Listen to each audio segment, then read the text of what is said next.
Shalom, greetings, folks. It's I, the Shalom man. So delighted to be with you. Thank you so much for tuning in.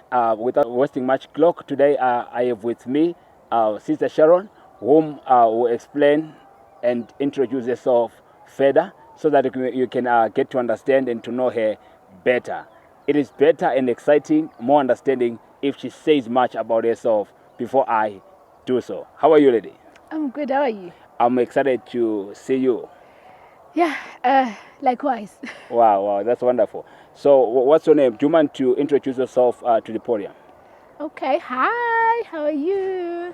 My name is Sharon Simpuengwenya. So, I hear that you wrote an amazing book that is actually to help the community see God in the art of baking. Me, I haven't heard of this back in the days. So, when I saw your good work, I was thrilled and excited to invite you into this Shalom philanthropic space. How did you felt when I reached out to you? Please, let's have a talk to the world. Okay, I was excited and overwhelmed, because it's so amazing that he reached out, considering that somebody has never baked before. Because I asked the question if he has baked before. Then I was like, no, I have not baked before. Then I was like, oh, okay. So it's I was overwhelmed and excited that, oh, okay, so somebody has an interest. Tell the people about you, just in a nutshell, before we jump into the real jinx of this interview. Like I mentioned earlier, my name is Sharon Simpuengwenya. I'm a baker by passion and an environmental health officer by profession. And I believe that I'm a counselor by purpose. That's amazing. And the book that you wrote is actually to help the community understand God in the art of baking. To me, it's actually amazing. So, can you briefly tell us what really made you to come up with this brilliant idea? Like I alluded before, I'm a baker by passion, right?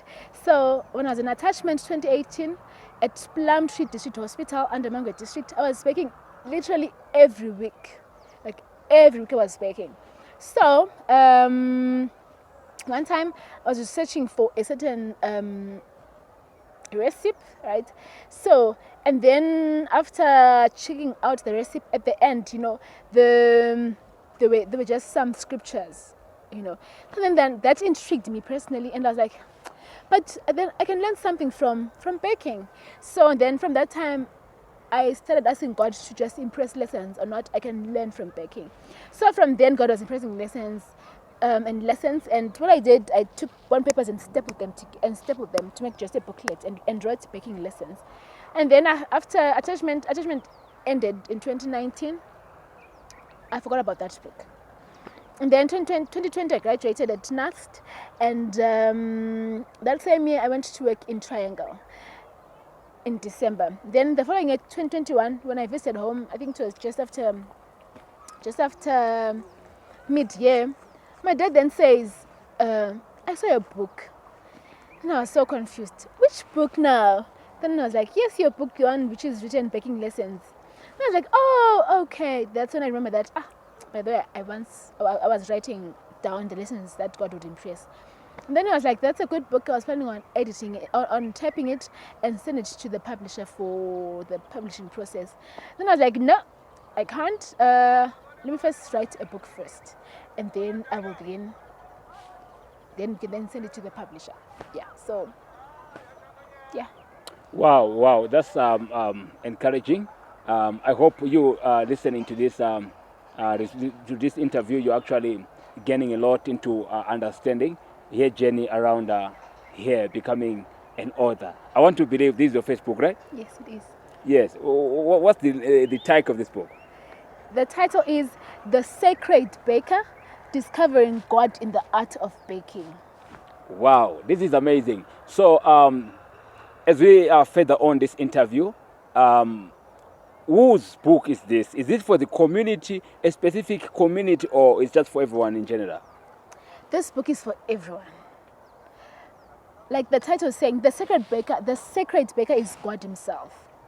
And then, so we're discovering God in the art of baking. So it's for everyone, you know, because it's this book. It's on spiritual lessons that I'm getting from baking. So this one is volume 1. So it's got 21 lessons. So it's for everyone. It's just for everyone. All right, all right. So it's volume 1. Yes. Volume 2 is coming. Yes, I've actually started writing volume 2. Wow, wow, wow. That's amazing. So let us open this book a little bit. And please share one lesson, at least, about your book. Okay. I'll share one lesson in short. There's a lesson entitled Beware of Rotten Eggs. Beware of rotten eggs. If you beat 5 fresh eggs in a bowl, then the 6th one becomes rotten. The 5 fresh eggs will absorb the false scent of the rotten egg, right?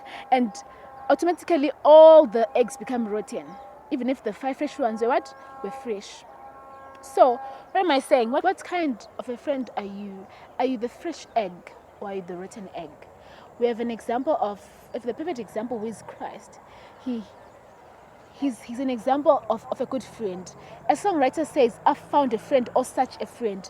He loved me ere I knew him. He drew me with the cords of love." Thank you so much for your precious time, Sister Sharon. We are so excited to have such like this. We are encouraging you watching this interview to be encouraged by the good work that she has done in your space, in your continent, in your country. Please do something. Once you feel an encouragement, you feel you can do something, just jump for it. Don't allow people disqualify you before you even try something. Believe in yourself that you are a champion. You can build something great. I know, even unto Jesus they said, can something good come from Nazareth? Yes, the King of Kings was from Nazareth. So thank you so much for your precious time. I love you so much. I am still the Shalom Man. Let me see you on the next one. Bye for now. We are signing off. Bye.